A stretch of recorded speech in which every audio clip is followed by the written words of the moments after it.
In this video, I want to set up our proof of Tomas Theorem by first proving what happens when you multiply complex numbers in regard to the polar form. Alright, so I assume you know how to multiply complex numbers. For example, if I multiply, let's see, 3 minus 7i times 4 plus 5i, okay? We will get, we'll FOIL it out, so I get 12. 3 times 4 is 12.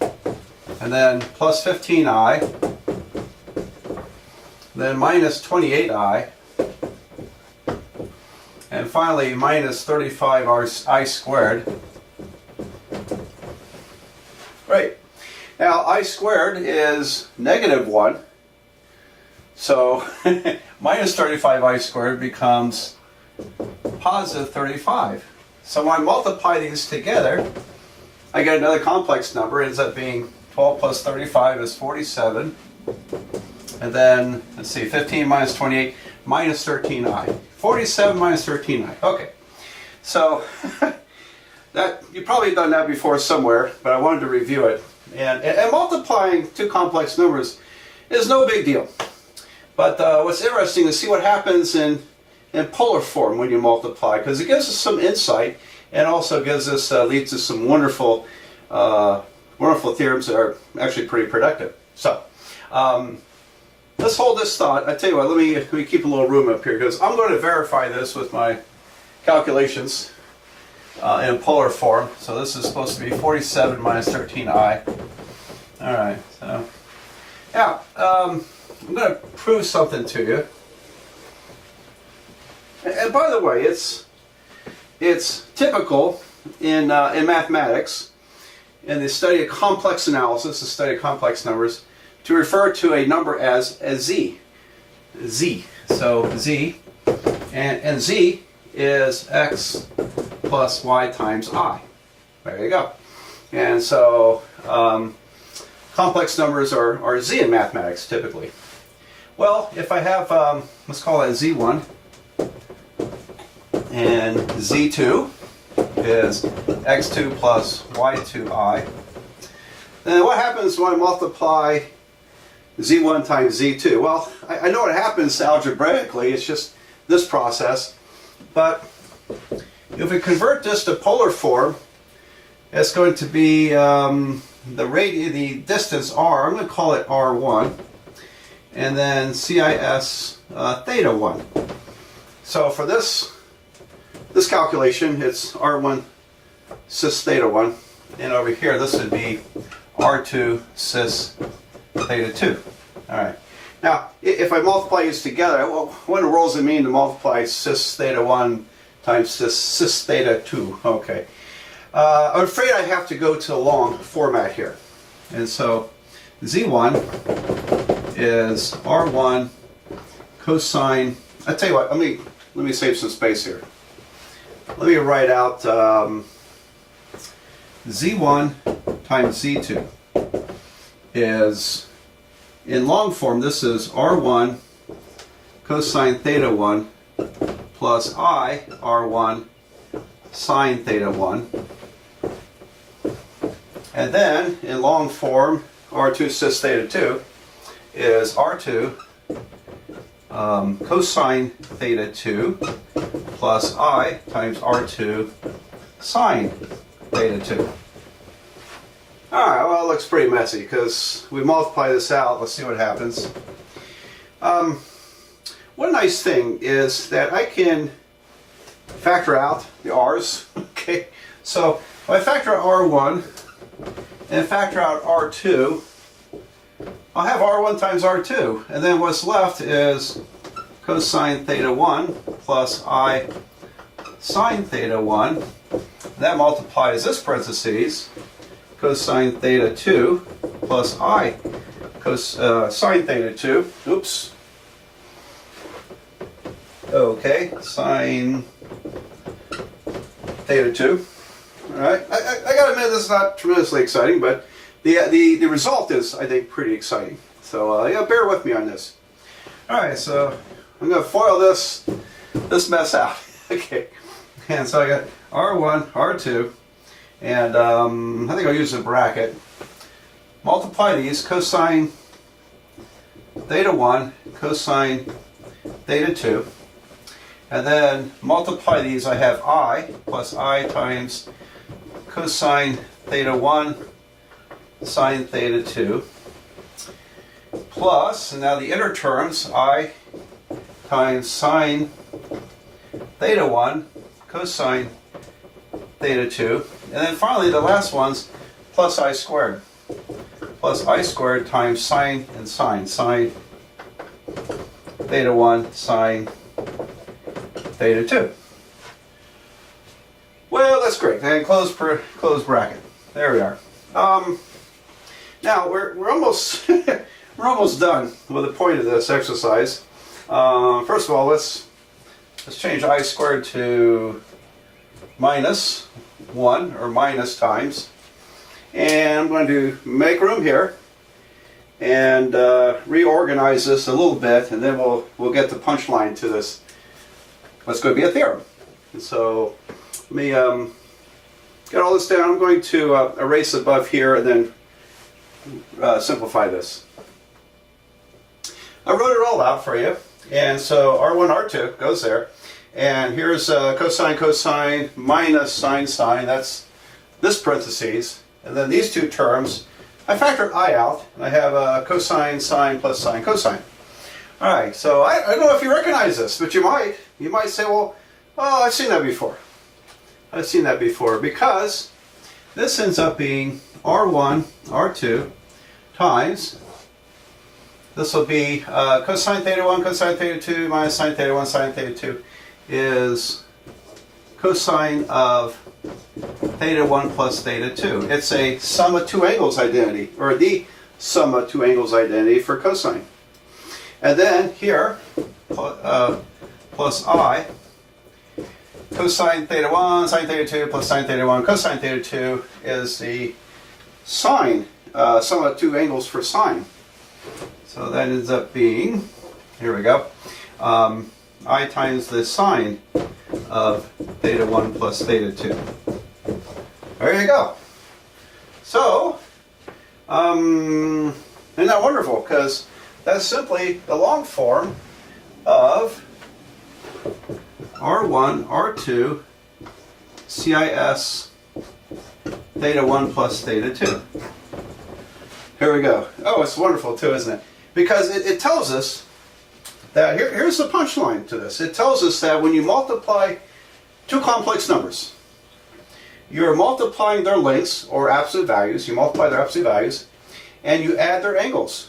And that's what multiplication is. And, well, it even works in the real number line because your angles are either 0 degrees or 180 degrees in the complex plane. But real numbers are at 0 or 180, okay? And, but when you get more complicated and expand it to the entire complex plane, then again, we're multiplying absolute value, we're adding angles. So, okay, I want to try it out then with this one. And let's see, make sure it works, okay? I recapped what we just did right here. Multiply two complex numbers in polar form. You multiply length and add angles. Alright, so I want to try that up here. First of all, 3 minus 7i would be, okay, so you got the conversion formulas. The square root of 3 squared plus 7 squared. That's 9 plus 49 is 58, so this is the square root of 58 CIS. Now, this one is in the fourth quadrant. 3 negative, that would be 3 minus 7i, puts it down in the fourth quadrant of the complex plane. So the inverse tangent, negative 7 over 3, will give me the correct angle. I don't have to make that adjustment for quadrants. So inverse tangent, negative 7 over 3, is negative 66.8 degrees. Alright, so CIS, negative 66.8 degrees. Right. And then 4 plus 5i, let's work that out. And by the way, it's okay to leave a negative degrees. If you wanted to add 360 degrees to this, it would be okay. You just go around the entire circle to get a positive angle. It'll all work.